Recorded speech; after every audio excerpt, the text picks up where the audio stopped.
Afternoon, good evening to all of you. I should say also good night to some of you. I know some of you are up in the middle of the night, and a special respect and appreciation for your attendance, I would say. So most welcome to this 2-hour webinar, which goes under the title Geospatial Information, Advanced Education and Competence Needs. We have about 115 plus registered attendees from 45 countries approximately. This webinar is jointly organized by the Working Party on Land Administration, the WPLA, and the University of Gävle here in Sweden. And we also have support by the UN Food and Agriculture Organization. So, and I am chair of WPLA, and I am honored to have to moderate today. Otherwise, my permanent work is at this university in Gävle, where I lead a 5-year geospatial education program together with my dear colleague Jonas, who is also on the screen waving. And the initiative of this webinar originates from a study that WPLA conducted on future scenarios on land administration based on impact of global trends and sector-specific drivers. And that report is also available at the WPLA website. And after that, we identified a number of specific subjects linked to the study, and one of the themes is the one we have today.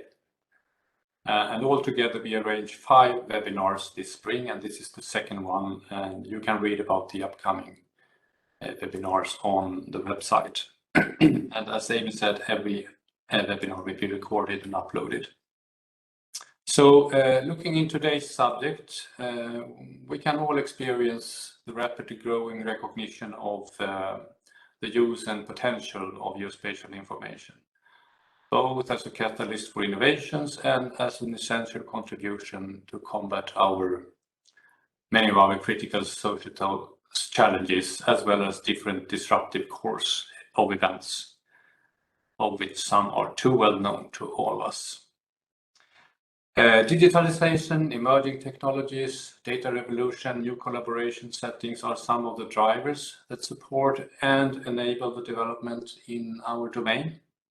These drivers require our geospatial industry to adapt and also to navigate in a new environment, while at the same time it provides a lot of new opportunities that didn't really exist before. And I would say that our industry is booming, and this has many implications. And one of the most important ones is really to secure that the education is aligned with the competence needs. And this is what we will discuss today. So the webinar is divided into 2 sessions, and the first one will highlight some geospatially related competence needs in the private sector, as well as among national geospatial and mapping authorities. So first we will have 2 presentations by global actors from the geospatial industry, and then we will have a panel discussions with 4 representatives from 4 national geospatial agencies. And then we will end the first session with an interactive poll and Q&A. And then we have a short break, and after that we will listen to 2 presentations from academia, as well as a presentation from FIG on Commission 2 on professional education. And we will discuss curriculum, new learning approaches, and collaborations with the external actors outside the academia. And we conclude with an interactive poll and Q&A as well. So by this, I really hope that you all will enjoy this 2-hour session. And as we have a very tight schedule, I would like to give the floor to the first prominent speaker, Mr. Joran Patterson, who is Director of Services at Esri, Sweden. Please, Joran, the floor is yours, and please share your screen. Thank you, everyone, and good morning. Yes, Joran Patterson. I work for Esri, which I think probably most of you know. We are bringing the automated IT solutions into the marketplace in terms of geospatial complexity. Let's have a look at what we see happening in the market right now. And this is not just Esri. I think it's probably a relevant sort of crystal ball, if you like, for the rest of at least Europe. We see, regardless really what market research institute to rely on, it's a growth of the GIS market, the part of the IT market that's GIS, with anywhere between 10 and 14%. And it's predicted to continue being a very rapidly growing sector of the IT industry for the next 7 to 8 years. If that works, which it doesn't. There we go. Yeah. So we see it growing all across society, really. It's obviously in the local, regional, and state government organizations, but we also see a great growth happening in the private part of the market. And it's anything from AAC consulting, building projects, to forestry, to retail, to logistics, where GIS as part of trying to be smarter at making decisions, really. GIS plays a central role in that. It's moved also from a very maybe highly specialized and narrow science into becoming an integral part of large organizations' decision making, and also making in-depth analysis, taking decisions, and carry out their work. Also on the IT side, there's a lot of combinations of systems. It's GIS, it's ERP system, it's production systems, it's customer systems, really, that helps organizations to make better formed decisions, really. And we're all fighting scarcity of resources, be it environmental exposure or efficiency, or be it social factors, where sustainability really is a driving force, where GIS is pretty much fits like a hand in a glove, if you like. So we see four competence needs in the market. GIS as such, IT, understanding business needs, and also on the personal side, how do you utilize your knowledge in the best manner possible to achieve change and development forward. So when it comes to GIS specifically, I think it's a fairly broad spectrum. Obviously, there's a lot of development going on when it comes to data, geodata. There are loads of more types of data becoming publicly available, but there is also a number of different data sets that comes from the IT development, like sensor data from all kinds of IoT devices or drones or what have you, that can be brought into the analytical part of working with GIS. Anything that is obviously GIS analysis is important. What's a growing need is to understand what AI can do for you in terms of maybe interpreting flight or auto photos or satellite photos, and the software automatically can help you and guide you through that process. And we also see deployment across organization. Is not just the players in the market that are specialized in GIS that is using it. It's everywhere, pretty much.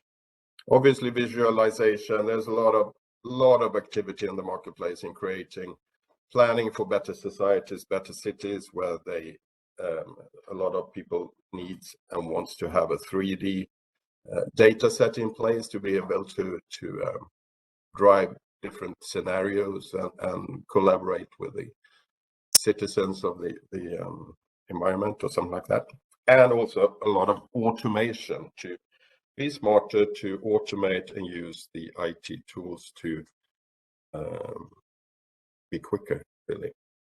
When it comes to IT, as we all know, there's a very high pace of innovation. And apart from the fact that general IT is, I mean, the CPU power, the graphical unit powers of our hardware and our servers is growing exponentially. But there's also all these new arenas like AI, like IoT, with sensor data being able to, in real time, broadcast water, alarms about anything really, and how can we operationally as well use that data to make better decision, maybe when there is a crisis somewhere, and that needs to be situational awareness is something that's important. Cloud, you know, IT can be consumed everywhere inside your own organization or somewhere in the cloud, so that lessens the barrier of entry really of using it, because you can pretty much pull up solutions very quickly. 5G networks, but also the integration, as I touched before, integrating GIS with other types of data is very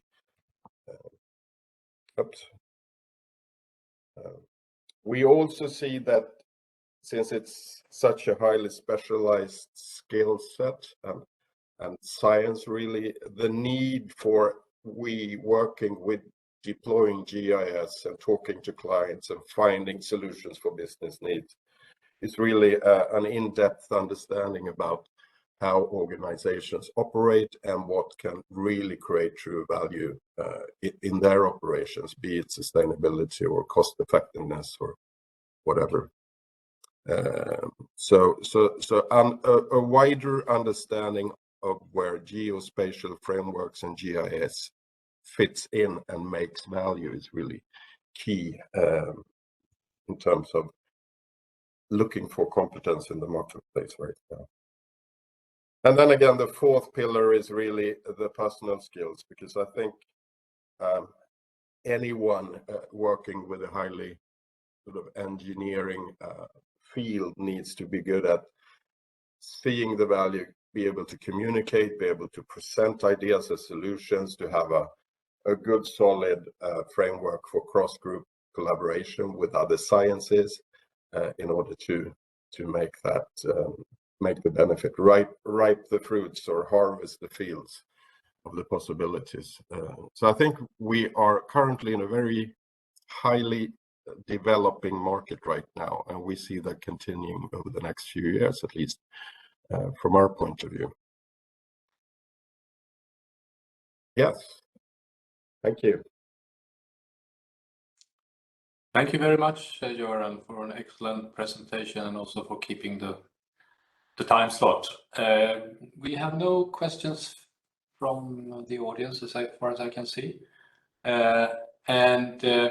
So just a question, we have a couple of minutes.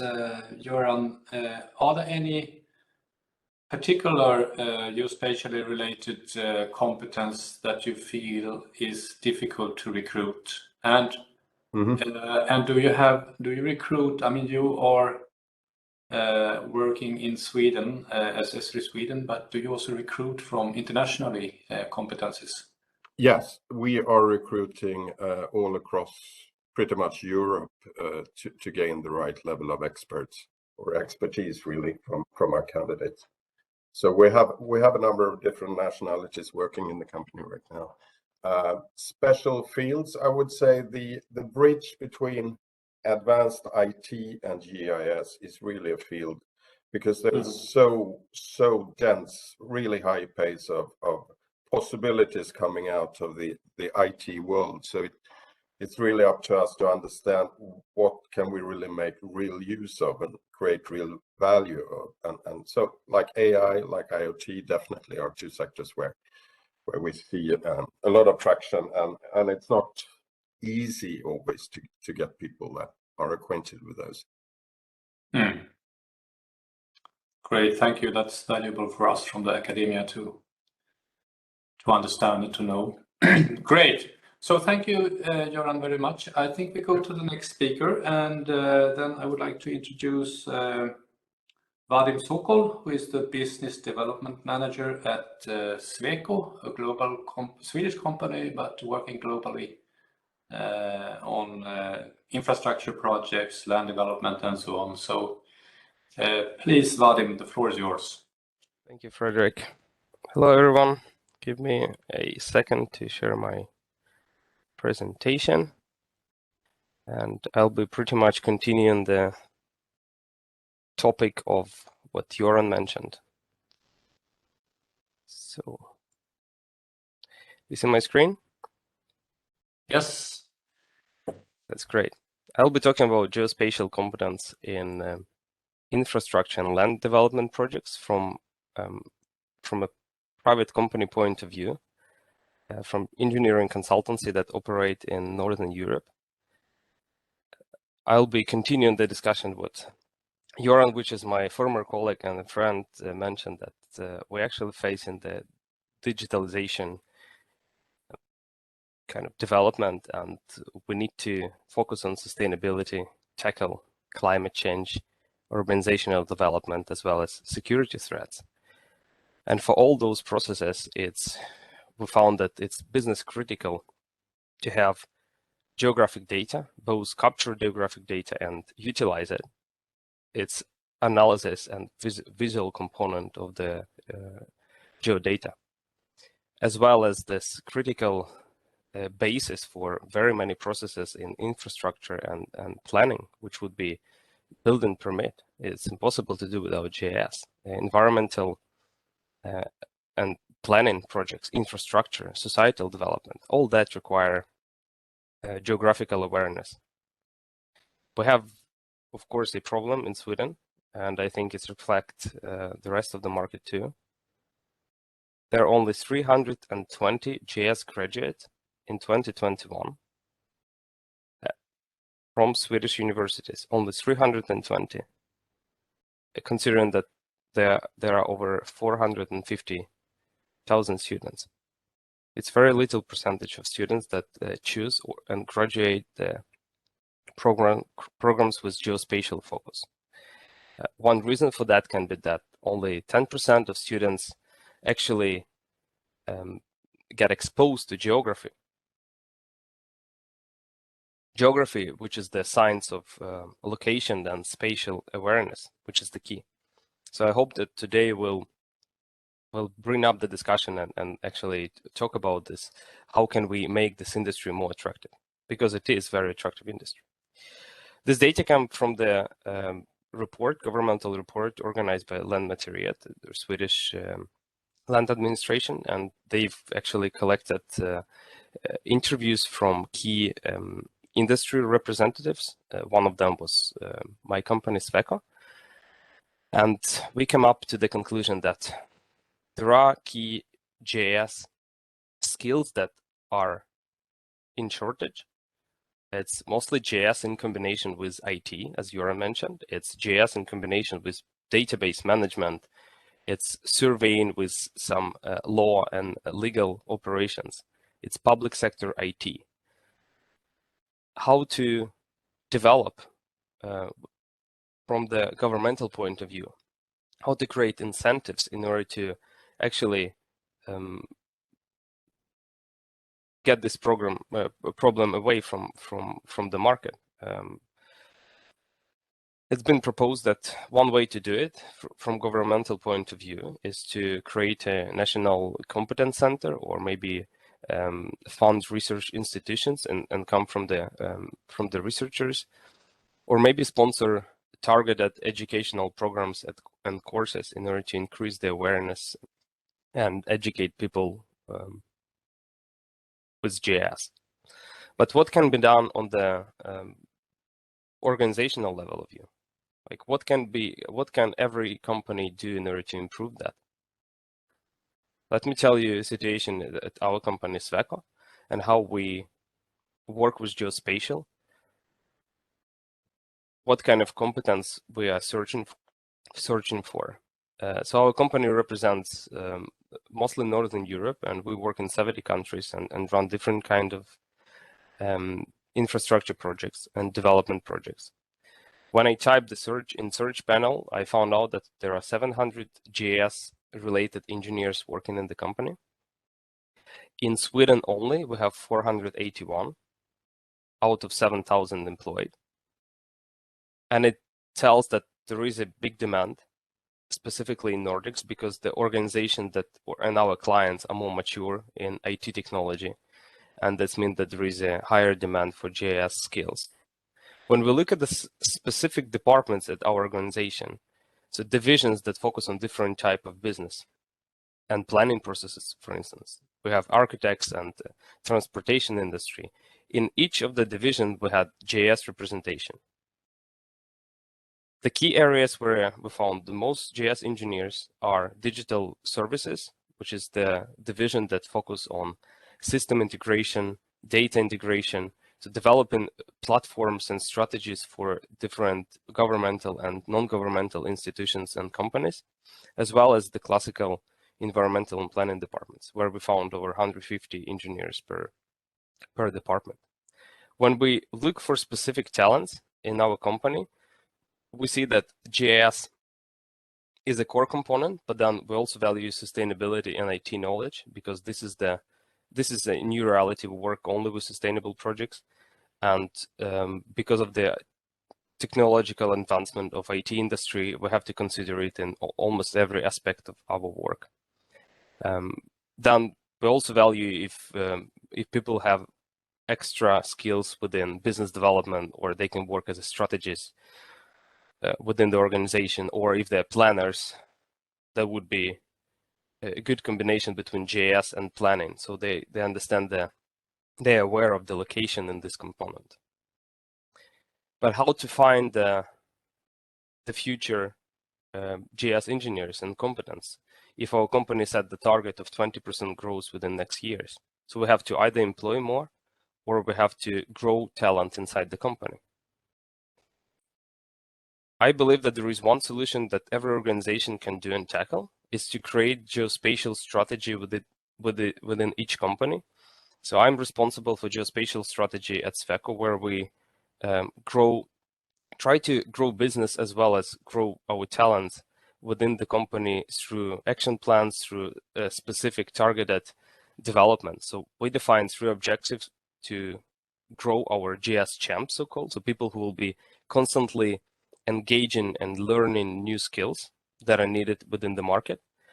So we organize training courses and webinars. We engage them within so-called GIS days, as well as trying to recruit new talent through guest lecturing at university, or creating internships and opportunities for students who would like to be engaged and learn. So we make the industry more attractive, we believe so. Well, what can be done on the personal level, and what is the typical GIS consultant?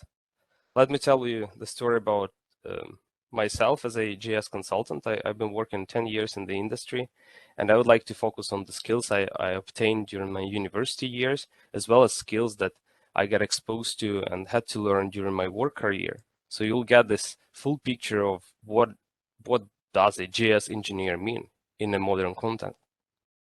So I studied in Ukraine mechanical engineering with the agriculture focus of view. So I got some skills within CAD and agriculture. Then I studied climate change in Germany and acquired skills within data science. It was my first GIS course that I attended, and I loved it. It was more of a classical GIS course.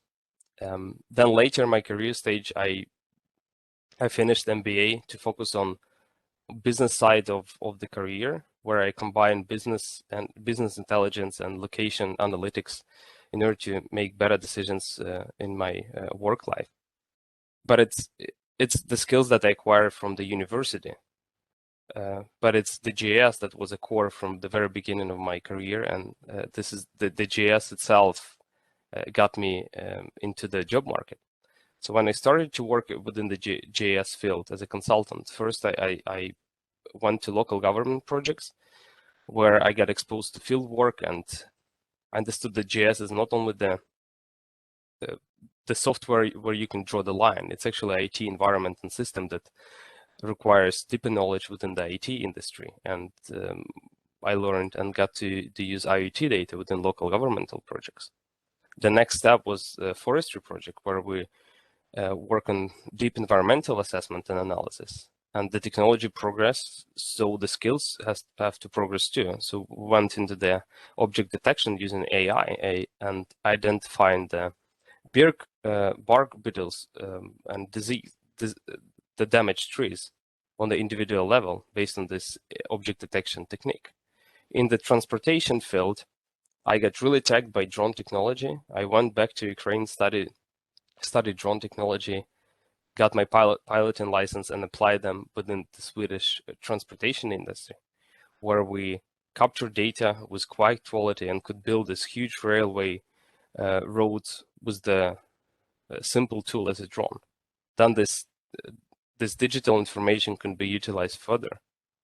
For instance, in real estate projects, we use BIM and 3D GIS in order to visualize the future and current stage of the buildings, as well as I got to learn the app development, so how to spread this web GIS within the industry and reach to the people who are not so keen in GIS but who would like to utilize and learn the technology. In aviation, we installed the Geospatial server for the airport, and we had to obtain new skills: aviation domain, aeronautical information management. That will be a key component to change the organization, but the GIS was still a base and the key in this industry. And in my current job, I utilize my knowledge from university, again from the business point of view, where I designed geospatial strategy for Sweco. So all that wouldn't be possible that you see on the right-hand side without the GIS as a core.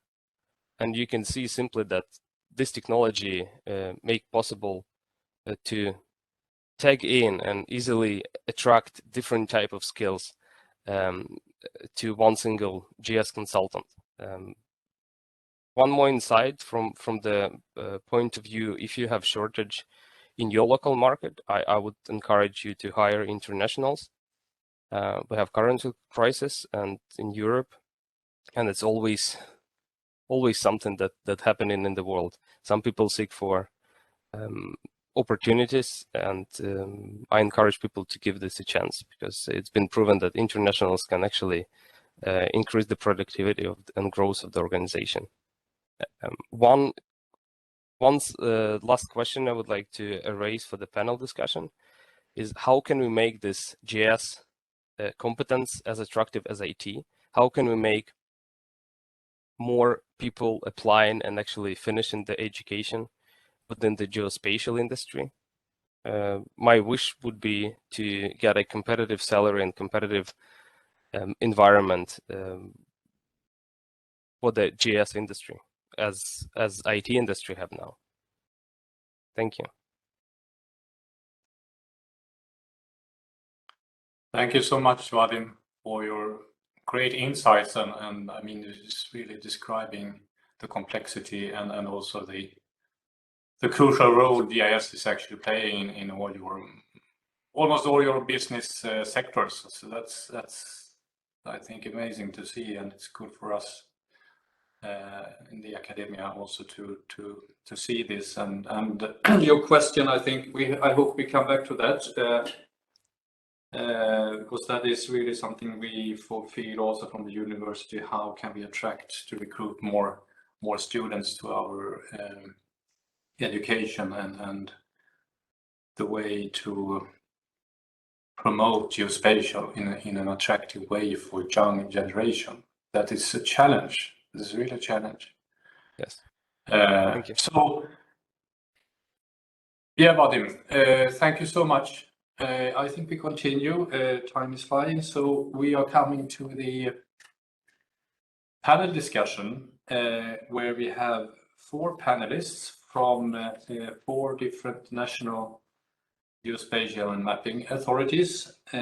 We have Charlton Brand from the Ordnance Survey, where he's a geospatial capabilities and skills lead. Charlton, welcome.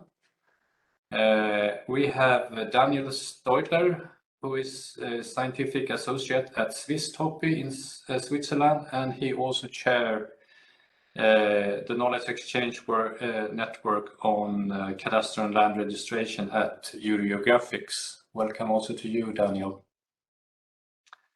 And we have Darko Vucetic, who is the head of Center of Geospatial Information Management at the Republic Geodetic Authority of Serbia. Very welcome also to you, Darko. And we also have from Sweden, Martin Lidberg, who is the head of Department of Geodetic Infrastructure at Lantmäteriet, the Swedish Mapping, Land Registration and Cadastre Authority. So I think we give you a minute just to describe your organization briefly and maybe your mandates when it comes to and responsibilities when it comes to the geospatial. So I give the floor in the order I see you here on the screen. So Daniel, please, if you just briefly introduce yourself and So I just have to unmute myself, sorry. Thank you, Frederick. I think you introduced me already quite a bit. So yeah, I'm Daniel Stödler, and then I work for the National Mapping Agency, SwissTop in Switzerland. And I'm more working on the side of cadastre surveying. And I mean, SwissTop is kind of the big organization which considers itself as the center of excellence for geoinformation.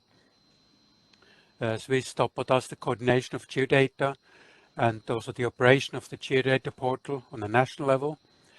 But as mentioned, I'm active in cadastre surveying, and there we have sort of the overall, overview, because cadastre is being carried out by the cantons. We have 26 cantons in Switzerland, and the cadastre in principle is the duty of the cantons to carry out. But on the national level, we are setting the standards, trying to get the cantons together to coordinate, to use the same standards, and so on. Otherwise, you mentioned I'm active within FIG and also Eurogeographics for many years already. Yeah, great. Thanks, Daniel. Darko, please. Good morning, everybody. My name is Darko Vurstic. I'm the head of Center for Geospatial Information Management within the Republic Geodetic Authority. And Republic Geodetic Authority is the leading institution for geospatial information and data. We have more than 3,000 people, in our organization, and we are dealing with many things, such as we are coordinator in charge of the national level regarding national spatial data infrastructure. In our system, the cadastre and land register is integrated in one system, and we are in charge for whole network of, let's say, land administration part. Also regarding topography, mapping, collecting data and providing data to the others.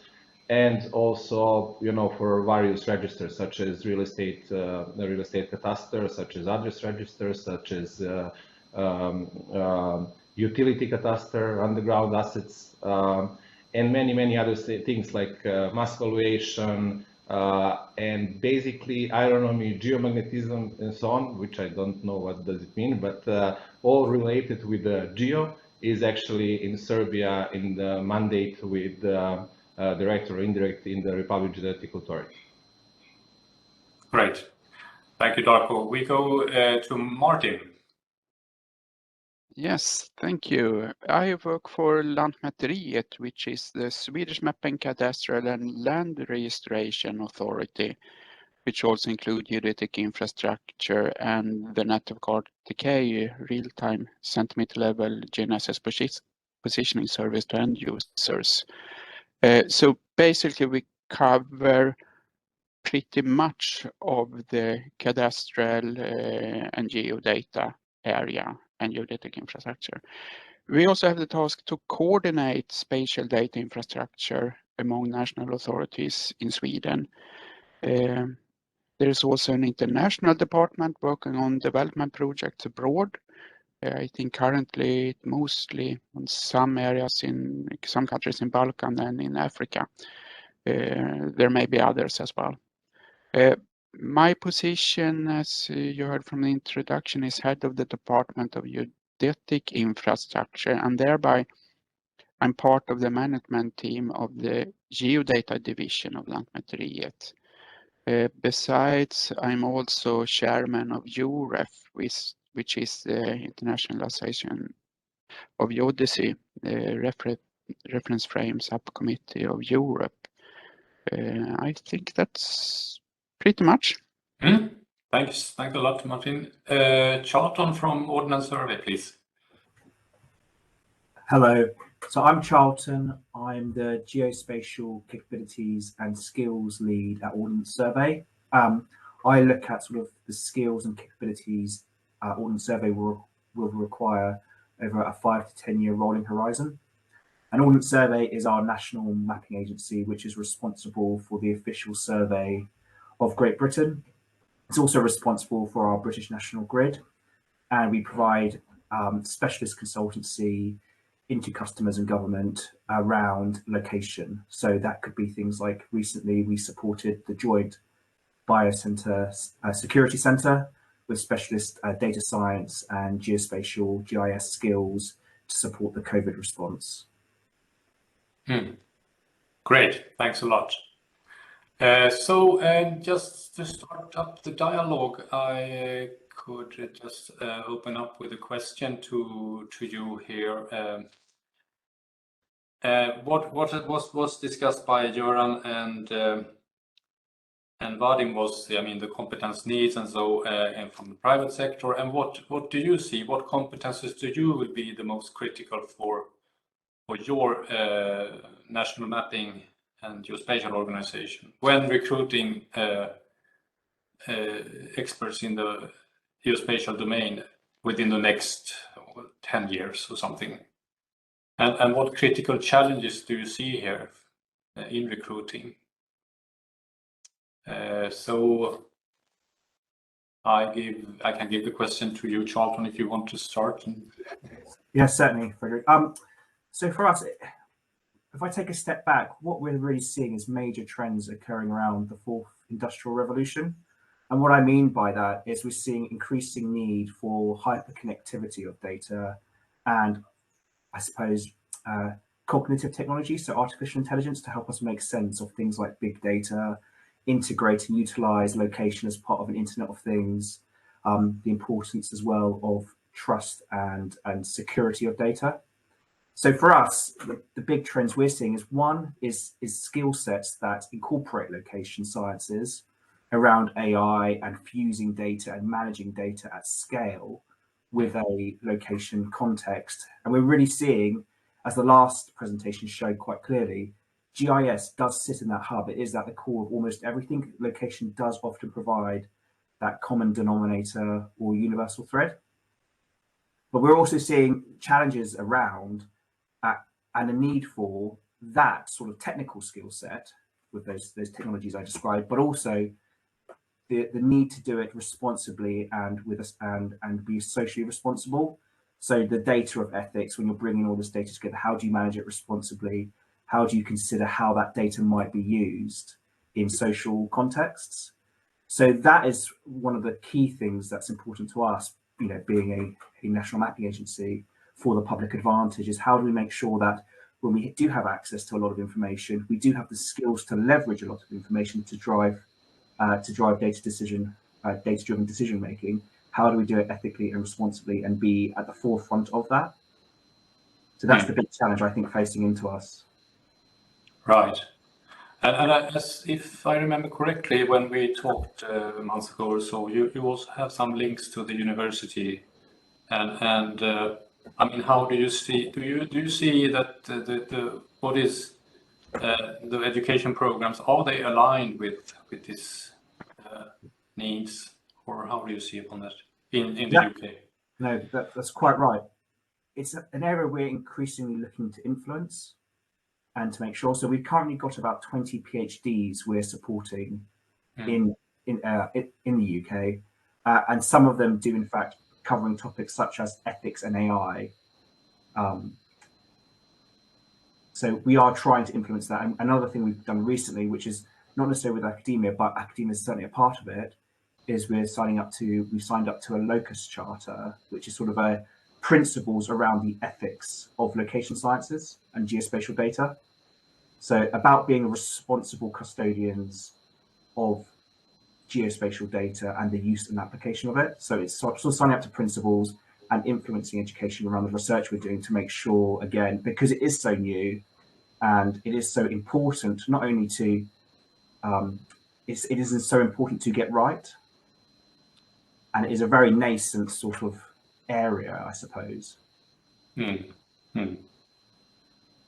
else of you who wants to comment on this question of the constraints of recruiting the right competencies? Yes, just a little bit. I think I would like to complement a little bit on, and maybe widen the geodata area a bit, where we think a bit of where precise positioning for many actors are increasing. You have heard about self-driving cars a long time. Also about infrastructure for autonomy. That could be cars, it could be drones, it could be machines at the construction site, also sea transport or transport in lake and in water. I think this is also an area which kind of close to geodata, geographical information. You need to know what's around. It's about what they call high definition maps and that kind of very precise information. It's not exactly GIS, it's very related and so on. And I think it will also be new things that come up in the future that we are not really aware of yet. So from an educational point of view, I think it's very important that the master level or higher education student have some pretty deep knowledge in some specific tasks. They does not need to have deep knowledge in everything, but because that is not possible. But they should not have just overview knowledge of lots of things. It's very important that they have deep knowledge in a few things, so they see the difference between knowing much of a specific task, so they can apply that for new areas where they come from, or which they will foresee during their professional career after they left school. Then there are people who take new education from the university all the time, but many people do not do that often. So deep knowledge to apply that so they know the difference. That's, I think, it's very crucial. And how do you collaborate, John, with the universities to support them, so to say, and the vice versa? I mean, like Charlton, you said you had 20 PhD that you support, and that's quite impressive, I would say. Yeah, we don't have that much. I think we have maybe 2 industrial PhD students, where one is from UNECE, actually, with Jonas as a supervisor, Jonas Organ, who will have a presentation soon. We have had industrial PhD student in UNECE more or less continuously. I think it is the 4th or 5th we have now. So it's been for a while. So we have worked with that. That is one way to take one person to next level. And when they have a master, learned the basic knowledge, done field work, been kind of specialized, and then take a PhD atop of that. Darko, do you want to comment on this? How it is in Serbia? I mean, do you have difficulties to recruit competencies that you need? And do you think your universities, the education programs are aligned properly for the geospatial? Thank you so much on this question. It's a 1 million question, regarding recruiting and what kind of recruiting you need for in the next 10 years. But in order to answer on this, I would first have to know where our organization will be in 10 years from now. Does anyone from our national mapping and cadastre agency actually sector know where our organization will be in 10 years? I don't know. Do we have consensus and mutual, let's say, common opinion, on the international level where we'll be in 10 years? And I personally do not have that impression. There are some tries regarding future scenarios, and also integrated geospatial information framework will lead to our institutions where to go. But internationally, also all together, we are quite weak, in defining these kind of things, especially regarding to hire people, for our purposes. I have fresh, example on this.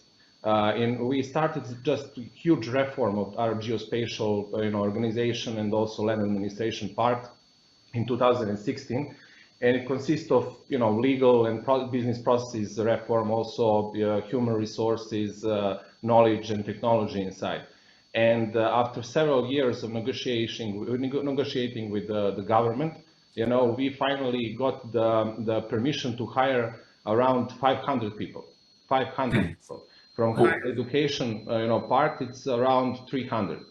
In the end, we got only 10% of the people, because nobody is interested to work in our organization, because we are not able to pay them as much as the private sector is willing to do and able to do. And also during our reform, we provided many services and the data itself, to the private sector and the government as well, and they raise the needs as well for some competencies that are actually the similar like competencies that we need in our organization. So this is quite difficult for all of us, and it's linked with the governmental and business model of the organizations like National Mapping and Cadastre Agency. And if you look at the European, let's say, perspective, it's a variety of the models. There is no common, let's say, position or common model all around the Europe. But regarding competencies, I agree with everything what is said before me, and of course GIS and the thin line between GIS and IT, it's overlapping each other. But from our institution, point of view of Republic Geodetic Authority, I think that we as a National Mapping and Cadastre Agency, we missed that train regarding data. We are more, we should focus more on the coordination part, and also the system integration, and some kind of taking care that all the system and all the information that is consistent in one place will be delivered to the others. So that's more about managerial level than expertise in the next 10 years. But we are still constantly looking for IT people who have strong knowledge of the geospatial data, or the geospatial information, geomatics, geoinformation, and we're working very closely with our universities in order to deliver this kind of expertise. What is quite interesting, I think, for this discussion is that more and more universities and faculties all around Serbia, are interesting to work with us, but not from geospatial faculty, but more from other sectors, for environment, for agriculture, from user side. So they need from the user side, of our systems, much stronger knowledge of the data and information than we expected. So that's the good thing, and I think that this way could shape our trends and our plans in the future in the next 10 years. Right, right. Yeah, a lot of challenges. We have, I want also to, Daniel, that you should have a chance also. So we have got a question here from Simon Hull. If you look at the Q&A button, I think you have it, Daniel, and I can read it up here. He's saying that it is very difficult to design a syllabus that covers all aspects of geospatial science. What are the core competencies or the knowledge areas that should be covered at undergraduate level, and how do we prepare students to acquire additional competencies on the job? Well, that's difficult just to answer like this. I was more prepared to complement what my previous speaker said, but probably it fits to this question as well. I mean, I think I can confirm, I think data science, geodata science, with big data, linked data, digital data procedures, smart data for smart cities. I think that that's a crucial area that we have to look at. And I think something we didn't really look at so far. I mean, we have to provide kind of a service, which is quite often provided via a portal. And I think there we should look at the future, how are these portals further developing? I mean, once we used a term of meta platforms. I think that's where we provide services, add data from our partners in order to provide a more comprehensive service for society. And then another keyword I would like to add is 3D BIM, Building Information Management. I think that's a big domain which we are not really strong in, but I think there we have to be careful to follow and join the whole development. I think these areas probably also would be important to look at an undergrad level. Probably it cannot be covered fully, but I think a start can be made there. And then maybe me as a cadastral surveyor, I also would like to add one more thing about the cadastral domain. I think there we also need, beside the geodata expertise, I think we also need legal expertise. Like in Switzerland, we also are adding, I mean, we're documenting private law rights, of course, but we also are adding public law restrictions. And I think there's a lot of legal issues involved. And I think that's something we also need to cover as well. So maybe that's a bit part of an answer to Simon Hull as well. Yeah, I think we will. I mean, the questions that we have discussed now, we will also continue them with them during the next session. So because it's very interrelated to when we listen to the universities presentation from universities. So I think we stop there because time is flying, and I would like to thank you very much, and all of your panelists. Very good input here to the discussions. Thank you so much.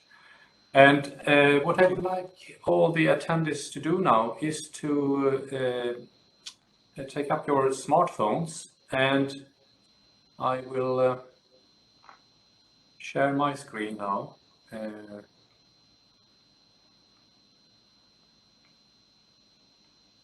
So can you see my screen? Yes, we can.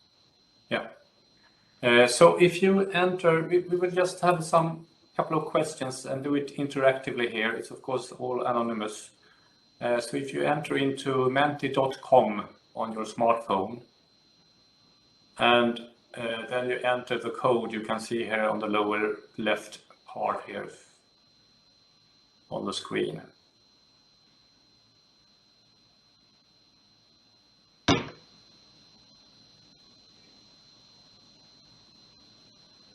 Give you some more seconds, and then I will turn to the first question.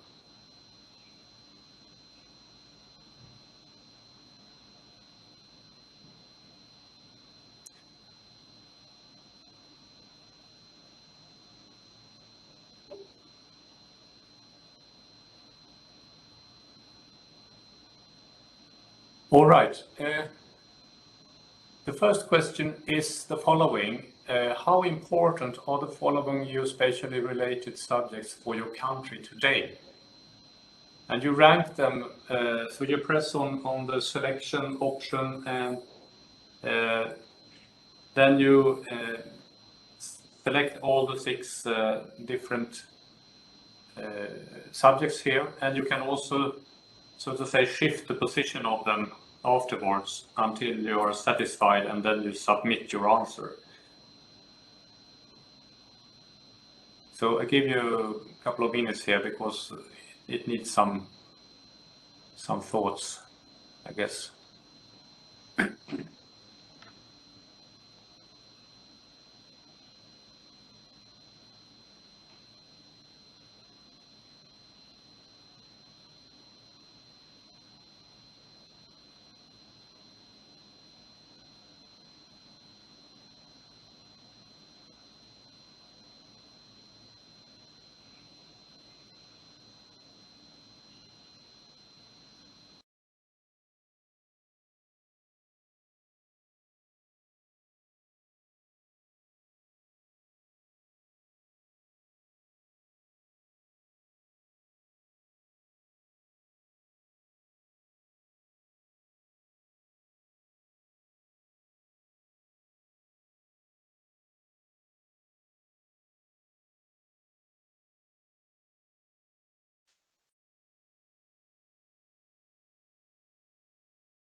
Yeah, I think we can really see that the results are very similar actually to what you have emphasized, all of you, when it comes to what is of core importance here, the IT and the GIS specifically.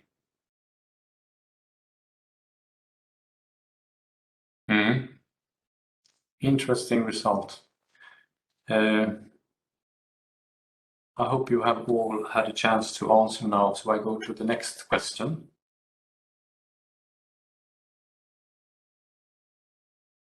And here you can enter words just to tell what do you think are the most critical geospatially related subjects for successful development of the business of your organization within the coming next 10 years. Doesn't have to be these 6 that we had in the previous question, of course, could be others.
All right. Thank you so much. There's a lot of suggestions here, and we all, I think, recognize most of them, and they are, some of them are very specific, some of them are more, you know, take a wider look at the wider aspects. Very interesting. Thank you so much. We go further to the last question here. It's the question is, how well does the number of graduated students in geospatial science corresponds to the needs in your country? So it's not whether they are aligned with the competence need, but the number of the graduate students. And then you have 3 levels, the bachelor, master, and PhD level.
Yes, so it seems to be space for recruiting more students, and that's also something that we feel here at our university. And the question is, and I think we will discuss that in the next session also, how can we really attract students to enter the geospatial education? This is really something that we feel is a great challenge. We will send out the results afterwards if you're interested. So I think that was the last question. Yes. And stop there. So, all right, dear friends, we have finished the first session, and it's 11:05. So can we, yeah, we give it 10 minutes. I think there's room for that. So we start at 11:15, the second session. Okay, a small break. See you soon.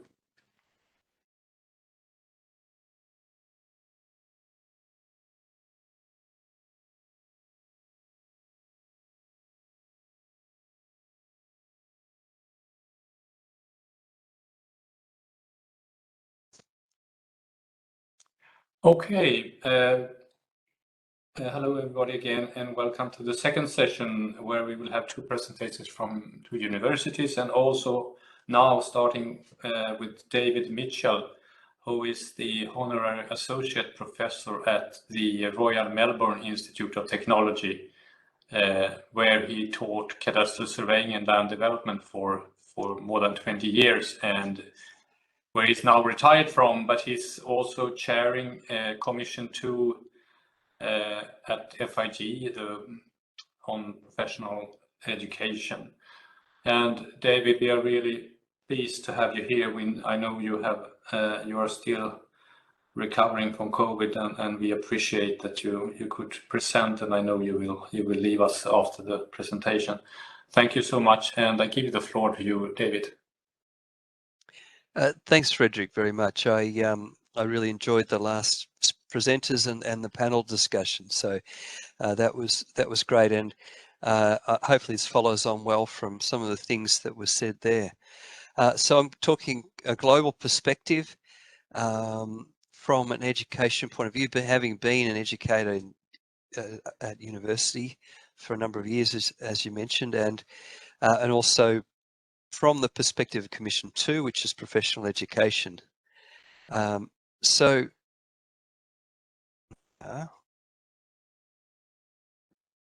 having trouble just progressing the slides. Oh, there we go. Just a delay, I think. Oh, no. So what I'd like to do is talk about a little bit about the pandemic response. You're all very aware of it, but it's nice just to remind ourselves of that. What we've learned through the Commission 2 networks and our academic partners, some key challenges for education, a little bit about blended learning. It's a key part of what I wanted to talk about, lifelong learning, and then a little bit of thinking about future directions in geospatial education. Hopefully it's helpful to the discussion. So as we all know, pandemic happened and we were forced as an education sector to rapidly pivot to a remote learning environment. So emergency response, remote learning is often what it's been described as. So not a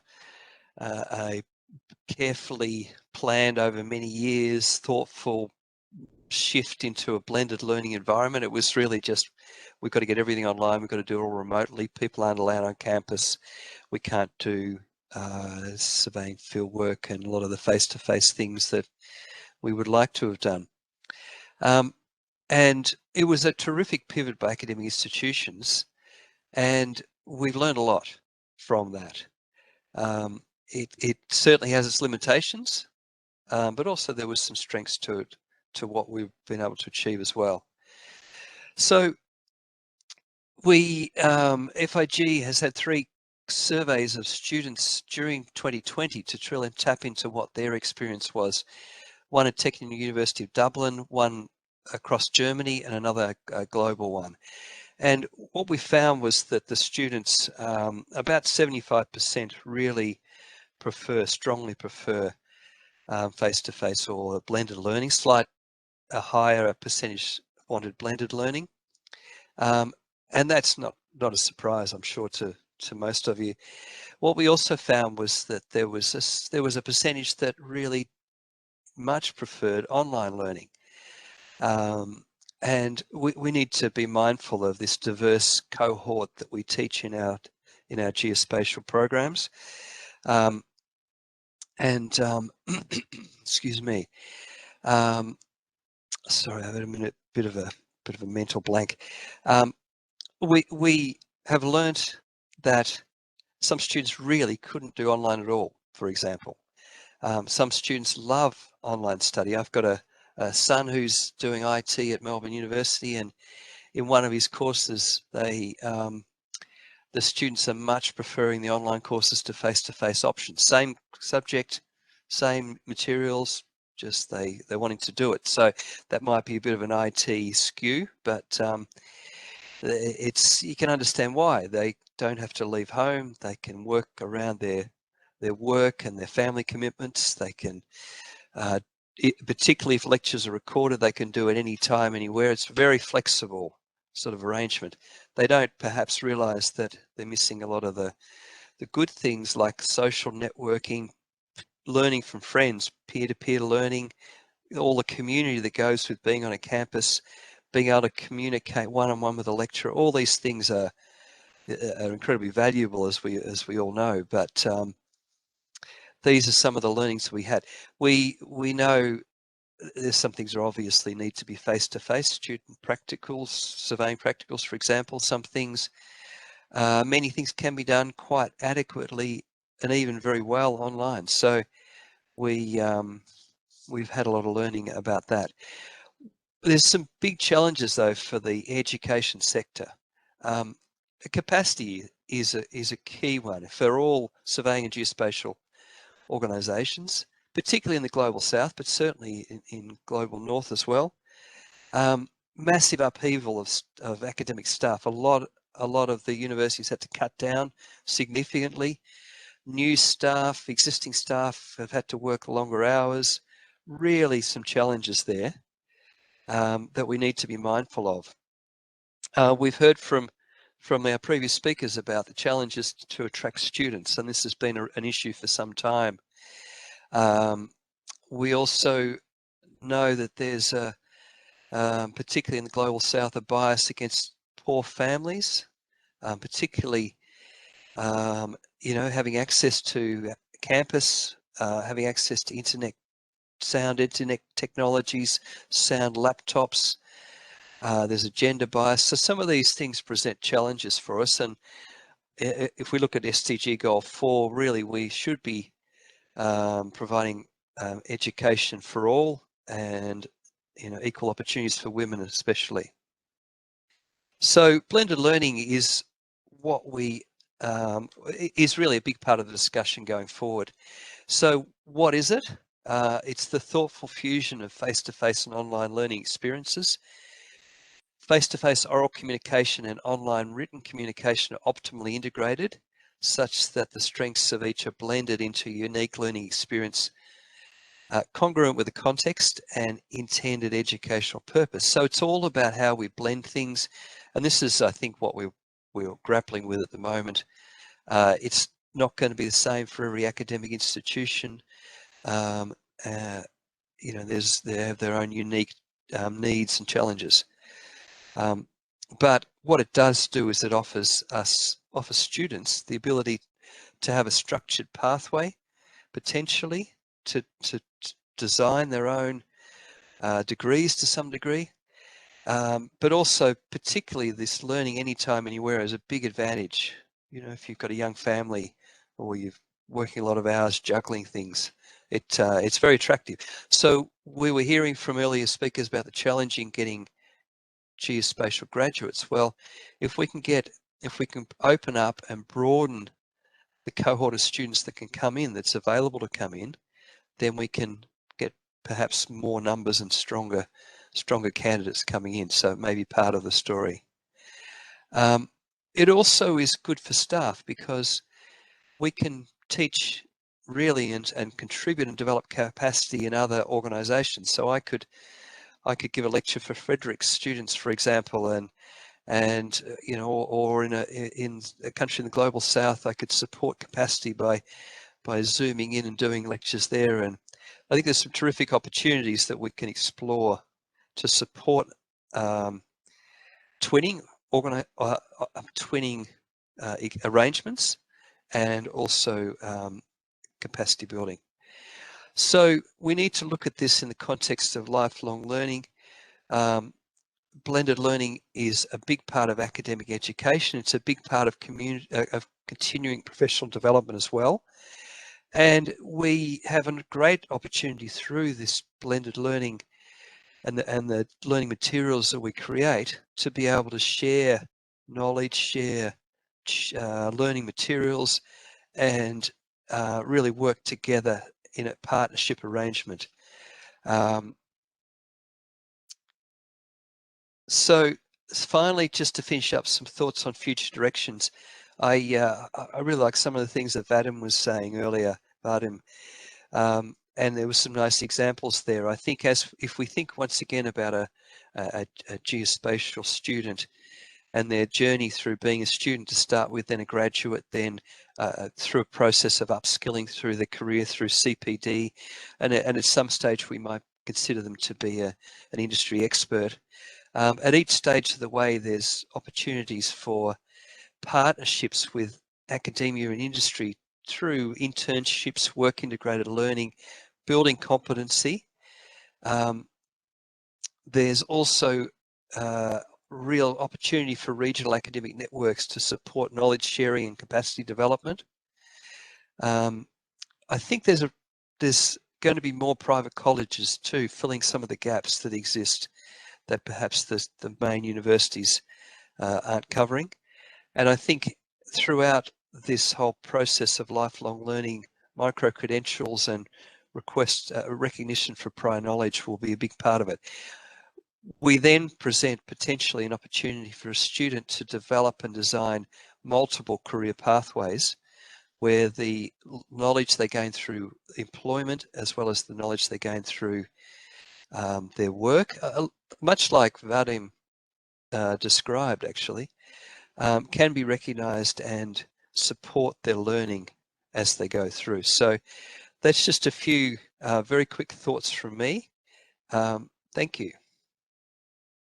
Thank you so much, David. It's really interesting. I think all this what you have mentioned now, and it's important. And as you say, we have learned a lot these 2 last years during the pandemic, how we could actually find other ways of our education, and this twinning arrangements you are talking about, capacity building, and all this. There is a lot of opportunities, I would say, in this. So thank you so much for bringing this up, David, and I wish you to recover as soon as possible. Thank you very much. Thank you. Thanks, Frederick. Appreciate it. Bye. So next speaker is my dear colleague Jonas Ågren from our university. This is the first university presentation, so I give you the floor, Jonas, please. Thank you very much, Frederick. Can you hear me? Yes. Okay. Yeah. Yes, my name is Jonas Ågren, and I'm a senior lecturer at University of Gävle in Sweden. And I will present a new advanced educational program that we just started in Geospatial information science, or what you call it. And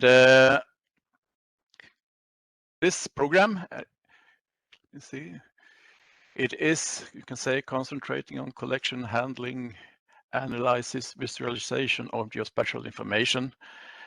And we are somehow trying to cover the whole field, but it's mainly from the technical side. We have like maybe 2 courses related to cadastral surveying and so on, but it's mainly from the technical perspective.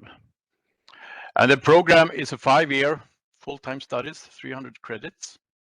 Students start at the bachelor level and then ends at the master level. And the degree they get is a Master of Science in Engineering. And in Sweden, we call this civilingenjörsexamen. This is not the same thing as civil engineering, but it's a Master of Science in Engineering. And this, you might say, is a traditional Swedish education in technology and science. We started with students first time. We launched the program in 2020 in the autumn. Right now we have 13 students in the first year and 10 in the second year. And this is perhaps not what we wish. We wish to have as many as possible, you might say, but at least 30 students per year. So this is what we plan for, and this is what we hope to reach. But as I said, we just launched the program, and it's not so easy to recruit students. And it's also difficult to be a new program where you somehow have to establish yourself. And so this might take a while. We have also had, maybe we can say that we had some problems with the corona pandemic here. So it has maybe not what we want. There are a few other educations, both at the University of Gävle and in Sweden. And myself, my background is that I studied a similar program in KTH in Stockholm, but they closed that down, and now they have some version of this, but not fully concentrating on geospatial information as this one. So you might say here that the program is unique in Sweden. And program managers are Frederick and also myself, and we are doing our best to start this. It's a lot of work, I can tell you. It's really a challenge to start a new program like this in a small university. This is a slide showing the contents of the program and also context. You can see that what we study in the program is, you have like more like mathematics and physics, it's basic, GIS, geodesy and surveying, computer science and programming. We also have included this, or will include this, and the students reach a more advanced level. And then we have also a substantial part concerning sustainable development. So we have like geospatial information in connection to sustainable development. And when we motivate this project, and also when we communicate and market, we use this. Here we have like drivers, digitalization, technological advancements, and also collaboration, communication. It somehow drives this development of geospatial information, which is at the core here. So you have, this is the common denominator, you can say, of all this, and this is the way we think about it. Long-term objective, we usually say that this is like for sustainable development of a solution of societal challenges. You have climate change and also other things, development of smart cities and smart rural areas nowadays. And it's also, of course, very important for us and for Sweden, and that we somehow take part in this development so that we can somehow get international competitiveness. That was a very difficult word for me to say, sorry. Anyhow, this is the content. More specifically, we have like a curriculum overview here. So this is our whole syllabus with all courses. You can see here that there are a lot of courses. Maybe we cannot go into details here. I can just show you. You see the different colors here. It's like collection of geodata, geodesy, surveying, also photogrammetry, remote sensing. Then we have GIS, application development and visualization in yellow here. The basic courses in mathematics, physics, and geoscience are in blue, and so on. You can also see the sustainable development courses. And this is a mix of many different courses. This is so this, I think, is a challenge to start. This is another slide that we used when we market this. We somehow think when we did this was what we called a mood board. We did it when we started to market the program, and you can see here, then we started to somehow write down all applications, and we ended up in this slide. And you can see that there are many different applications that is somehow covered by this educational program. We cannot talk about them all. I guess you know them already. You also see this is what you learn in the program, and when you take your degree, you can somehow go in different directions, maybe more toward the societal benefit, maybe more towards innovation and entrepreneurship, and also, I mean, collaboration and global development. So I will not talk more about that now. I can say that we are now working hard to implement this. We are developing the program now as it goes along, and we have many courses here to develop. This takes a lot of work. Another aspect of this development is that we somehow try to establish long-term cooperation both with public and private actors. We have a project called KKS Advanced Project, which aims at somehow establishing such cooperation. Another different thing here is to get the students to like the situation and try to create a culture and a program identity. And marketing, yeah, this is a challenge. We will talk more about that soon. You can also say that the corona pandemic here has been a little difficult to handle. We have done almost everything at a distance, and but now we're back at campus, and students are somehow not so eager to come back. But we will from now we will be here at campus, and hopefully we can get back together again. At the same time, we are somehow thinking of what to do in the future. How should we make this more international? Should we perhaps divide it into first 3 years at bachelor level and then 2 years at the master level? And what should we do about the distance learning?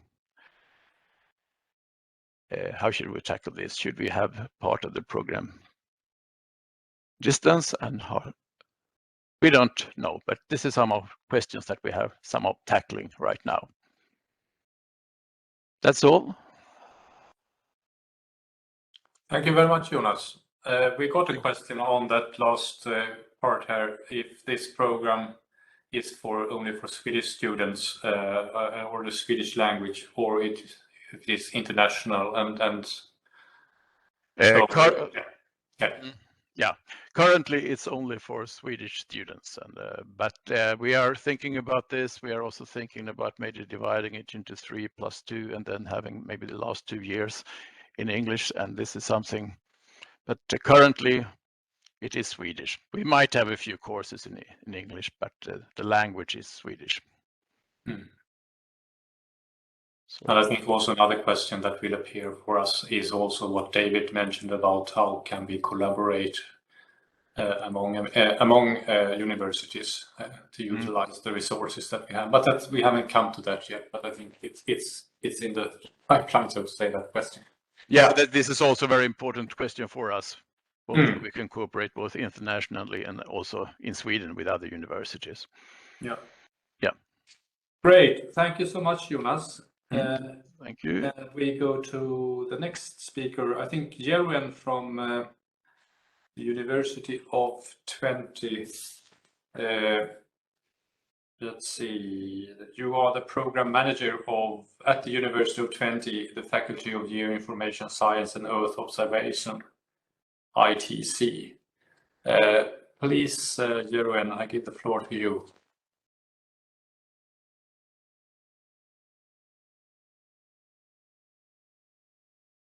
We can't hear you if maybe you're muted or you are muted, Joran.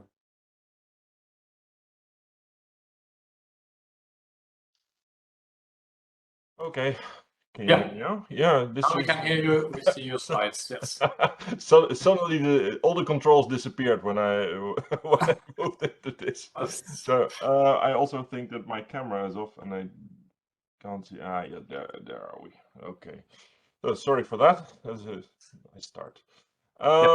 Good. Yes, thank you for having me. I'd like to present 2 programs actually that we offer at the University of Twente in the Netherlands. Foremost idea is that we have two programs. The spatial engineering program is a fairly new program that we are offering, and the geoinformation science and earth observation program is something that we've had for many years before. So particularly with regards to the spatial engineering, maybe there's some also some ideas we can exchange between you, Frederick, and Jonas about your program, because I think with the same kind of startup problems, getting a program running just before the Corona pandemic and then having, of course, a drop in student numbers doesn't help. So there's quite a bit of things maybe we can share. I'll briefly touch upon what ITC is and the 2 programs, the competences we teach, and well, it says here future needs, but it's also a bit like current needs, like the most recent update we got from our professional advisory boards on what industry actually would like to see happening there. ITC is pretty much well known outside of Europe, so it's we have a long legacy in capacity development, but we're also now focusing really on the Dutch and European market, with a wide range of disciplines that cover on geoinformation science and earth observation, very problem driven and very international, both in staff and students. The master programs are really focusing nowadays on these on the global challenges that we try and have. So sustainable development goals, yes, of course, they're very much in there.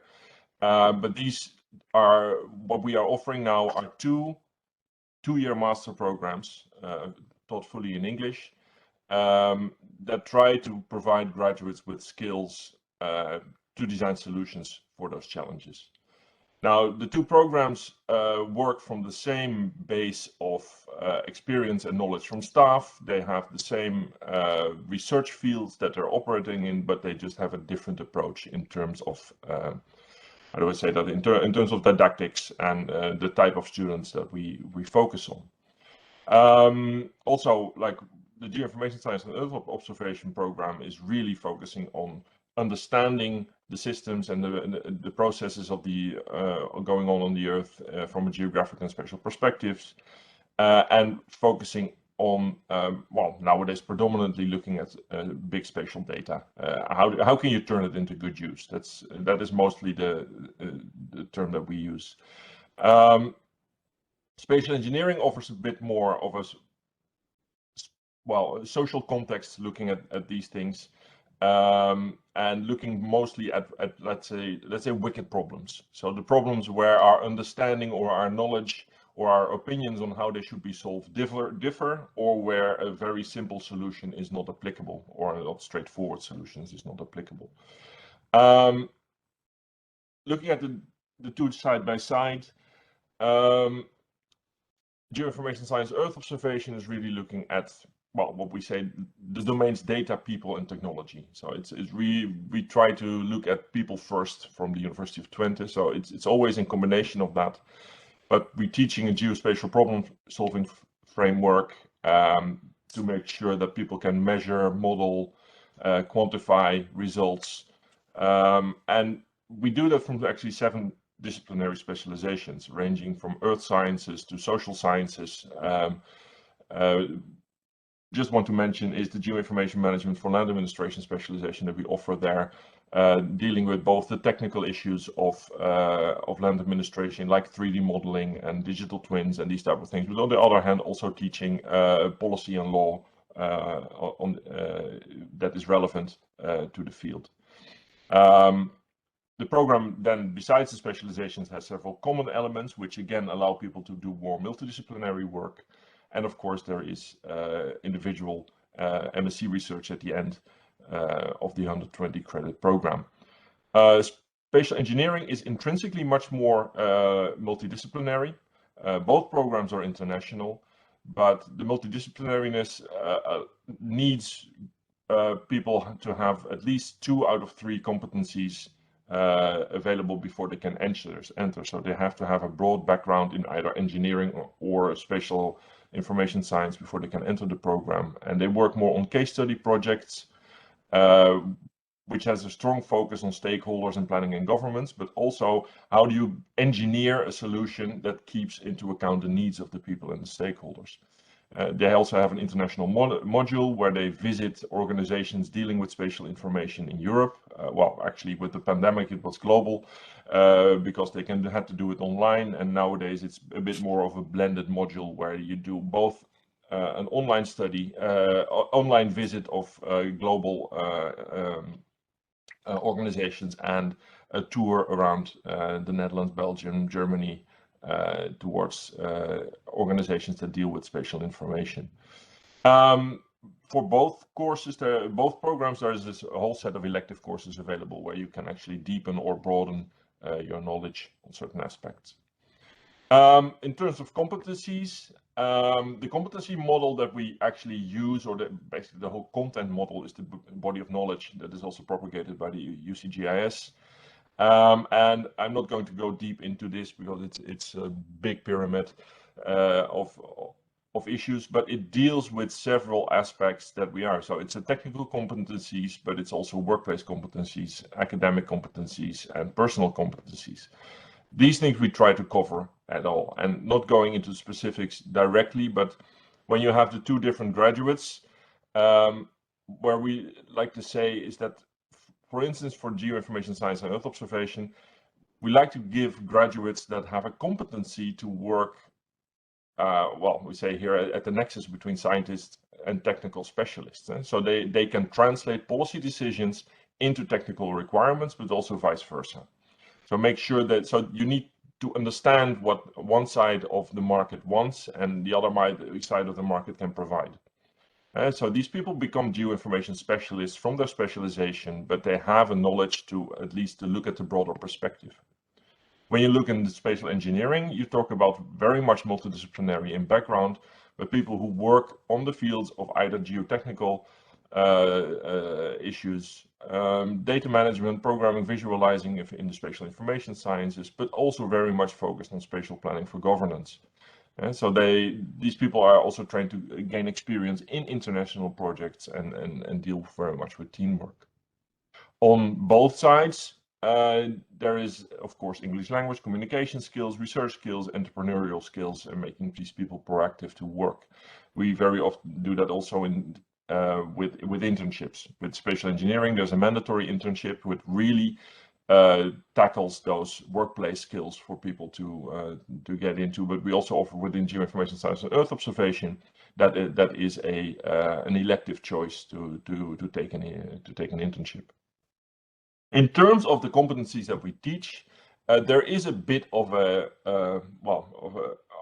split, of a balance, or a schizophrenic approach, of course, because you want to train people for both the corporate world and for academia, and you need different skill sets here. But we're teaching both, and through our elective courses, we allow people to either say, okay, I'm going to take a course in entrepreneurship, or I'm going to more advanced level in terms of a discipline and modeling for my academic work. So we try to offer two roads for our students to travel there. We focus a lot on learning by doing. So besides the whole learning the technical skills in the classroom and these type of things, we really feel that it's very important for people to be able to use the equipment to go out to learn about this. We have a very well-equipped geoscience lab, which offers all the kinds of gadgets, gimmicks, and up to the drones and very expensive spectrometers to analyze everything, because we really believe it's essential that geospatial graduates know how to handle their data, that they can make use of the data, they can collect it themselves, analyze it themselves, and report on it.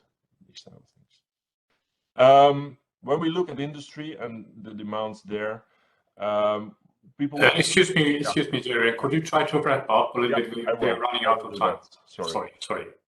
I will just in terms of the numbers of students. This I will skip this immediately. Now I can go over to these last parts. In terms of competence, what we have and what we want. We really find from our professional advisory boards that, yes, of course, handling big data and all the competencies of cloud computing is very important. It's getting more and more important. Like knowing how programming skills, it's also very adamant. If they have those skills, then they usually are already equipped. But we also hear very much for both programs that the soft skills that people have, leadership, communication skills, but also project management skills to close the gap between education and business are very much important. So figuring out the economics of GIS and Earth observation, and well, even maybe being able to use that as a social entrepreneurship point of view is also, I think, very important. So these are really things that we say, okay, we are working on these things to make them more prominent in our programs. And well, as last sentence here, also to say that it's very important also for us to say we allow for lifelong learning and opportunities to study while working. So trying to come back to all those issues that were also mentioned by David, reading with online issues, blended learning, lifelong learning. That's also issues that we're trying to tackle in this program. And with that, I try to stop sharing. Yes, indeed. Thanks a lot, Joran. I think it's really impressive what you're doing, and it's all very thought through. And yeah, I mean, we would very much like to keep contact with you, and you have a lot of experience from many years back as well, and also with international students. So thank you so much for giving us this impressive picture. Now, Martin Meyers, are you?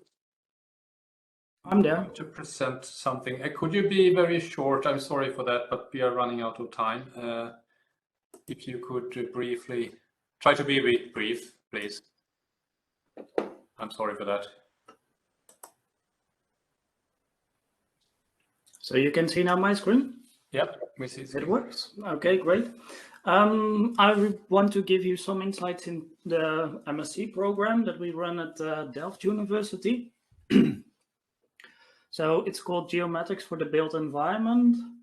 And It's hosted at the Faculty of Architecture. So we are running there only for 2 years as master's study. So we don't have any bachelor at our university. So we basically attract students within the program that come from really a variety of backgrounds, from informatics, architecture themselves, also foreign students take the program. Let's see if I can advance the slide. Yes. So a little bit about me. I'm assistant professor in the program, and I'm coordinating 2 of the courses. We see geomatics as the science and art of collecting, managing, analyzing, and visualizing geographical information. So it basically deals with this whole chain from data capture to processing, disseminating the data, and then using it in a variety of applications. And these are like the building blocks in our program, together with quality control of the data and also the governance aspect of the data. So the legal aspects, are you allowed to share this data because there's privacy issues involved, yes or no? So if you reason back from the applications, geographic information can be really employed at a very many applications. So this is also the presentation that we use to give to potential students. So we basically explain, okay, to make these applications work, what do you need? First, you need to determine where are you on Earth.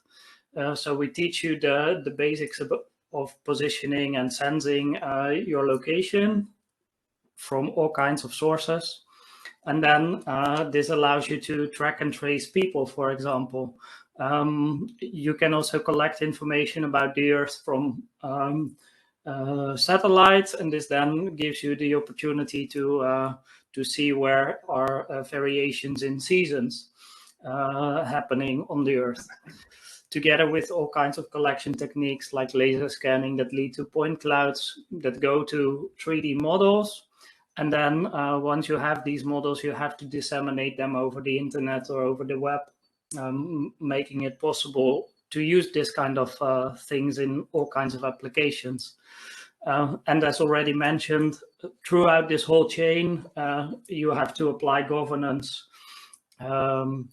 So is it possible that people have access to it? Is that ethically responsible, yes or no?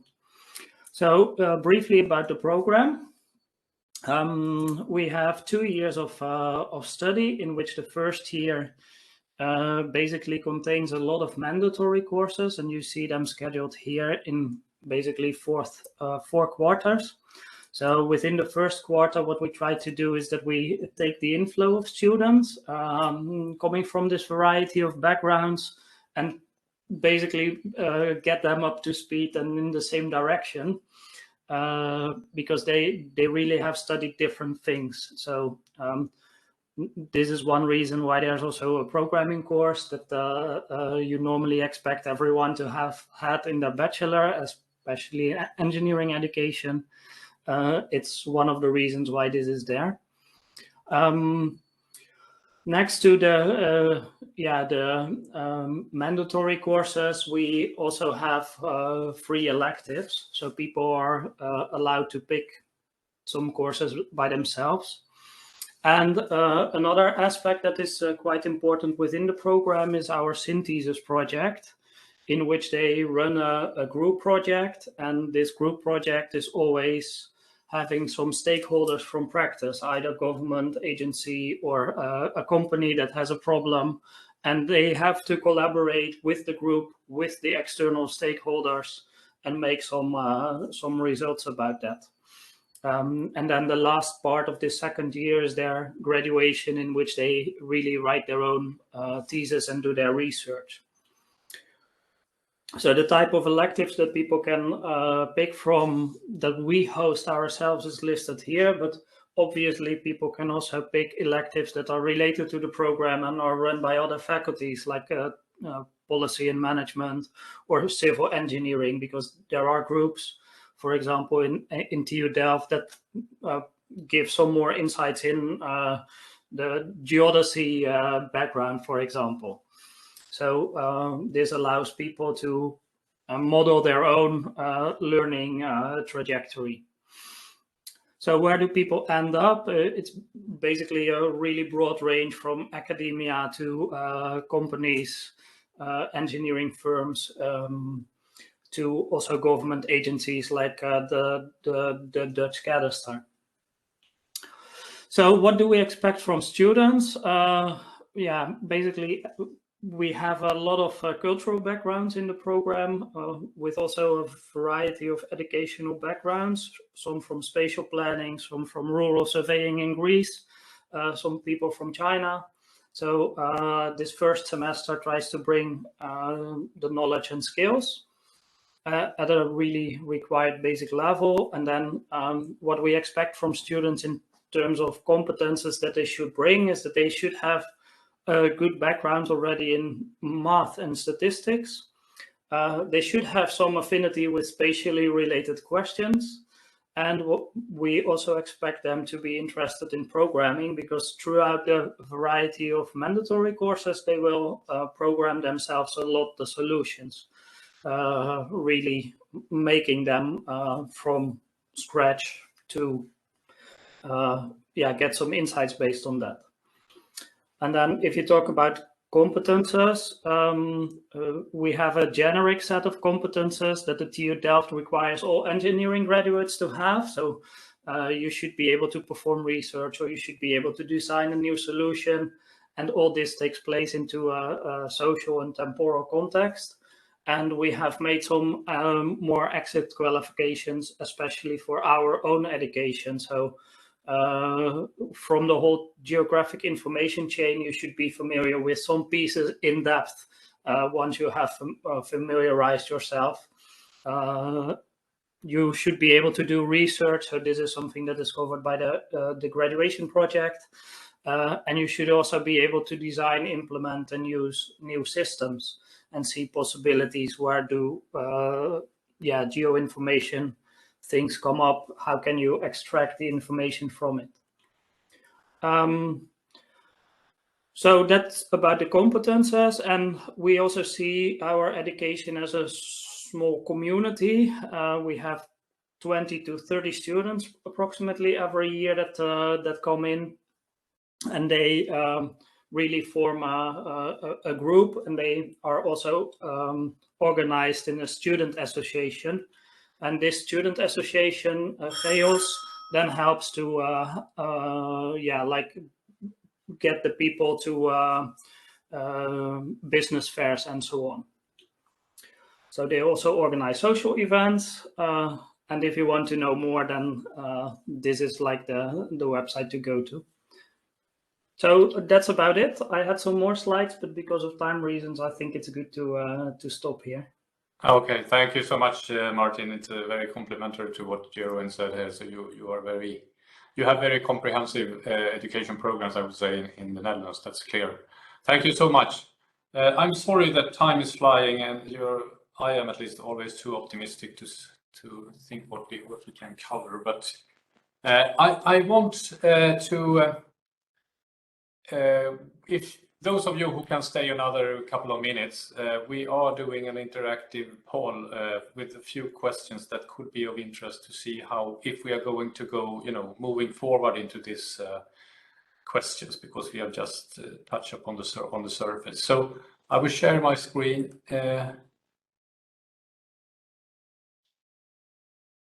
Those of you who have to leave. I thank you so much for your participation, and it has been great to you being with us. Here you can see the new Menti session. So menti.com, and then you enter the new code here.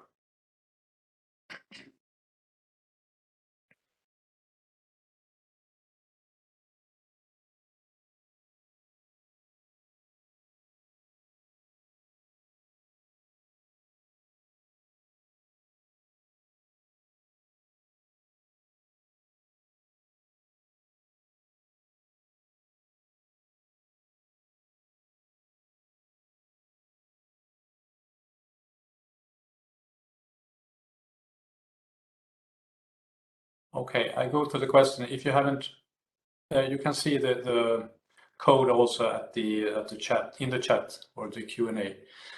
So the first question is whether is geospatial education in your country aligned with the competence needs? Looking at on these three different degrees.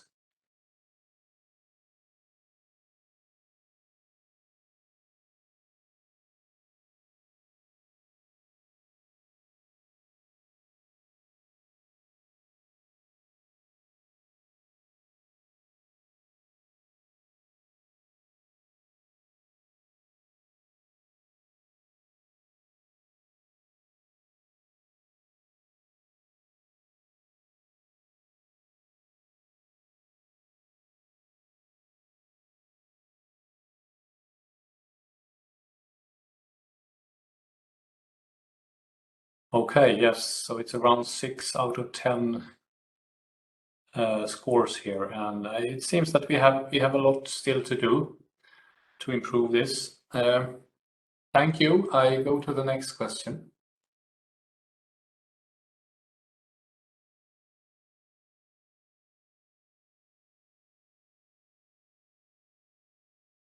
And then it is more about the marketing and how we can recruit students. How important are the following factors when marketing geospatial education to students from at the upper secondary school, or what we say in Swedish, the gymnasium? How important are these different factors? The three last ones is about notions also. How important are they, or are they relevant, or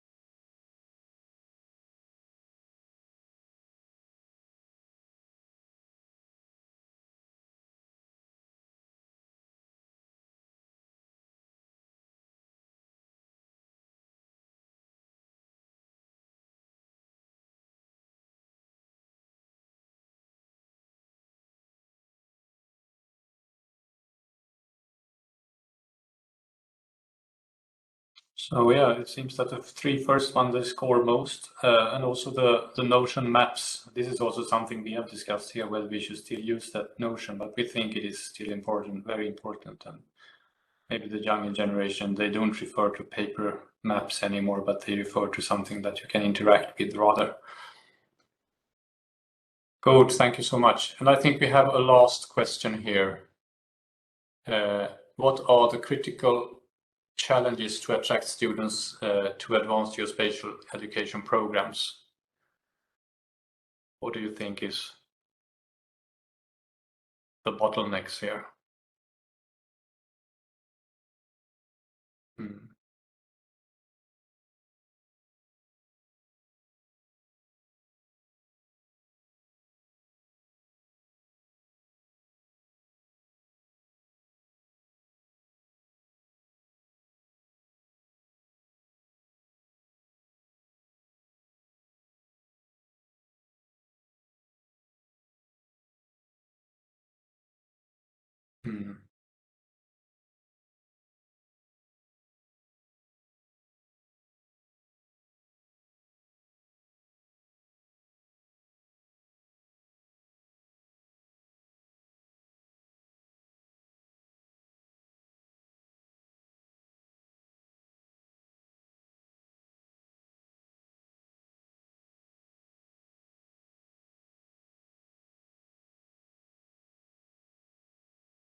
Yeah, interesting answers here. I think it's me and Jonas, we really recognize a lot of this.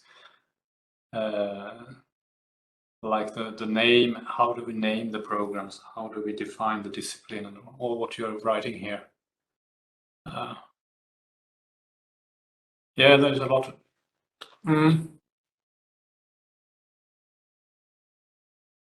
Thank you very much. I think this is really useful. And I'm sorry, that was the last. This is the very final question. And the question is whether you would be interested to participate in a deepened global dialogue based on what we have just discussed today.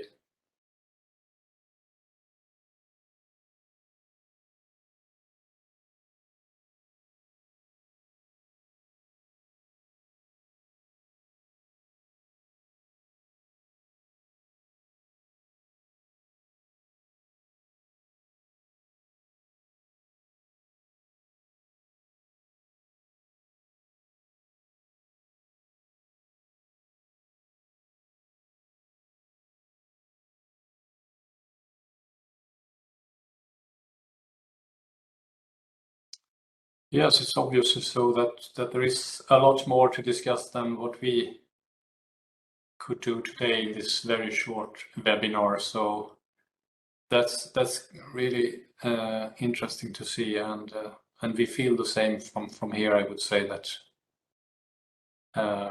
it is very crucial for us to try to find ways out to better attract students, and so I stop there. Let's see if we have any questions from the Q&A. I don't think so. No. All right, dear friends. Thank you so much for taking part, and I would like to particularly say thank you to all panelists and presenters. You have made a great work, really great work. I think this is very useful, and we'll see how we can continue this and go more into details. And we are happy that we could have all the three actors, I mean academia and the private sector and the national authorities, to discuss this. So I conclude here, and thanks once again to everyone, and enjoy your day. Hope to see you soon again, all of you. Thank you. Bye-bye. Thank you, Frederick. Bye-bye. Bye. Bye-bye.